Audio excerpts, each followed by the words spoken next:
نحمدہ ونصلی علی رسولہ الکریم۔ سبجیکٹ ہے ہمارا دعا اور اس کے اسباب۔ دعا کب مانگنی چاہیے اور اس کا کیا سبب ہوتا ہے، کیا ہونا چاہیے۔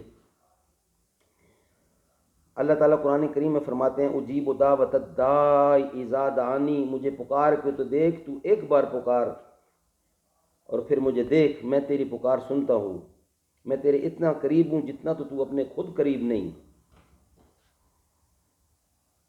قال النبی صلی اللہ علیہ وسلم، حضور فرماتے ہیں دعا عبادت کا مغز ہے۔ دعا اور اسباب، اس میں کوئی شک نہیں کہ اللہ تعالیٰ نے محنت، عمل اور اسباب اختیار کرنے کا حکم دیا ہے، لیکن ساتھ ہی یہ بھی فرمایا ہے کہ اسباب میں تاثیر پیدا کرنے اور محنت کا پھل دینے والی ذات وہ خود ہے، اس لیے اس کو ہر حال میں یاد رکھو۔ اللہ تعالیٰ کے جلیل القدر نبی حضرت نوح علیہ السلام نے سبب کے درجے میں کشتی ضرور بنائی، لیکن بھروسہ اور اعتماد اللہ کی ذات پر رکھا۔